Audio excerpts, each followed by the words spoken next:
watch that I actually was wearing. James before. and Robin Henry watches is a phony. He hates the Casio F9. I sell them. Sell out. Being sponsored by Casio.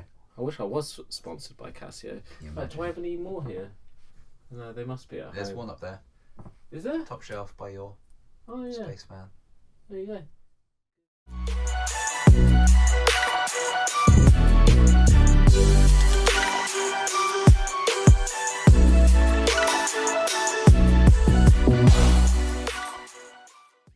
Let's go, what is up YouTube?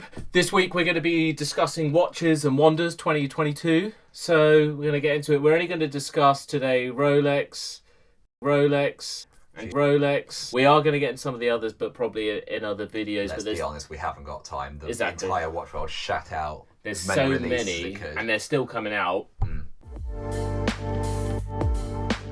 Biggest release 2022, the Air King. Why didn't they get rid of it? I'm not going to swear because I want to save you time on editing. But it's like, why would you keep it? And what I found really funny... It's better now because it's got crown cards. Is that there were aftermarket dealers like really pumping it just before the new releases. It's going to get discontinued. And then when they brought out the new Air King, they were like, I told you it was going to get discontinued. The value's going to shoot up. And you're like, So, right, they've added crown guards, they've added loom. Have they done anything else? I can't even be bothered to look at it. I think that was it. I'm pretty sure. Yeah, they put loom and bright in on the, the 12369 configurator. I haven't even got a picture of it up. I can't even be bothered to look at it because there really wasn't much else updated on it. Same old. It's odd for me. The dial. What is an interesting point, though, I think it's the first time that Rolex have put crown guards on a smooth, non-operational bezeled sports watch. I don't know if I like it or not. I mean, I don't like it. I just don't. It's not. I like the Air King line before they use that dial because the dial just doesn't make sense to me personally. But if you like it, props to you. Yeah. Next. I mean, we know what I like, so. The date for what? The platinum. So what they've done differently here. That's sexy. Listen, I'm having to do this all off memory because I was reading them yesterday. They've put a bezel, fluted bezel on it now. So up until now, it's been smooth bezel. I don't know why I'm doing this. So it's been a smooth bezel because platinum's very hard to manipulate into the fluted effect. But they've now done it. Yeah. It's only on the 40 from memory. I don't think there's anything else. Was there any other adjustments on it? No, the numerals are kind of cool. They've gone for the fluted effect. I had been looking at the on the numerals. They've got a word for it. Baton version. Baton. I love their description though. Rolex used platinum, the noblest of metals. What's noble about platinum? Expensive. Yeah, there's not really much else to say about it, to be honest. I mean, it's just going to be an absolute beast. The day date in 40mm is really big. The day dates and Datejust that I love are at 36mm. Yeah, the ice blue dial is nice though. Beautiful watch. Listen, I would have one in a heartbeat, but let's be honest. Yeah, it's a bit above my pay grade. So just a little bit. I did. Oh my god, it's actually snowing out there. That's amazing. Tell me that is not snow. Okay, that's snow. I saw hail today.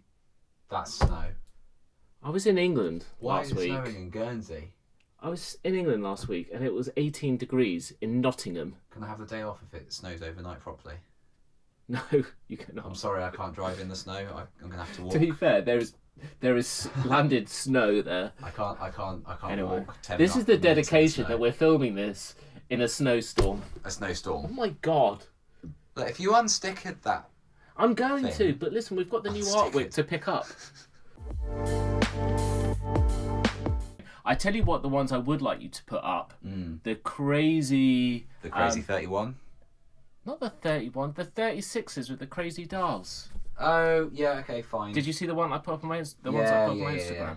Absolutely nuts, like gem set, crazy dials. You're not going to be able to get them, and I'm not going to be able to afford them. However, it's just really nice to see Rolex going back to some of the crazy shit that they did in the 70s and 80s. Haribo bezel. Well, a bit like the Yachtmaster. Yeah. Which is insane. But yeah, really like this. I just thought they were really cool. Yeah. completely different from some of the other crap. Yeah. I tell you what I did see that I liked, the Datejust 36 with the green dial. Yes. That was nice. That's really nice. Especially on Jubilee. Yeah. Yeah, I thought that was quite cool. 42. So you've got from memory, you've got the white gold 42mm Yachtmaster on the Oyster Flex, and they've done it with the Falcon Eye dial. That's really cool. I love the dial. My preference, I put this up on Instagram, I don't like the 42mm case. It wears really big. No, it's huge. It's a chunky watch anyway. Well, with that weight of the white gold. Again, if you've got the wrist to pull it off, great, but the average person, it's going to look too big on them, in my opinion. But I really love the Falcon Eye. Again, them visiting that time where, they were putting out, the Stella like dials, which were like really unique stone dials. Yeah. So that was cool. And then they brought it out. Here's the weird thing. They brought it out in yellow gold now. And you're like, didn't that exist already? But it didn't. Yeah. So that was obviously just a natural evolution. But yeah, cool. I like them both. Other than the size. I prefer the 40mm size. But again, preference. Yeah. And then let's turn things on its head. Let's talk about the elephant in the room. A bit left field, shall we say? The GMT that nobody wanted. The GMT Skoda. But we got it. Yeah, it's the Skoda thing. Where it's right. Like you got grown men scrabbling to name the latest nickname. The Skoda. Is it going to be the Sprite? Although it's not even the colours of the Sprite. So why is it getting that? No, it's nothing like the colour of Sprite. Sprite is. If anything, it's got more the colours of Rolex, I guess. You got it's not the Rolex green, but close. Yeah, there's something. The Skoda. The thing is, so these watches, which are for left-handed people, are called Destro watches.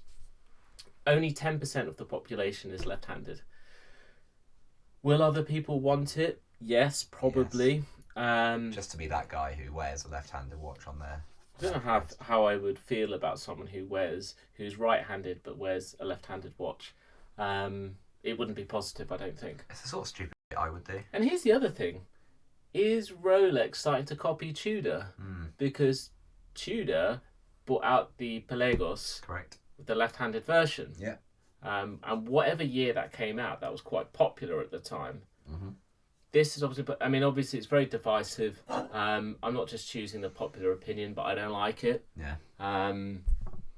It's just bizarre. I mean, really, they flip things around. They change the bezel. That's it.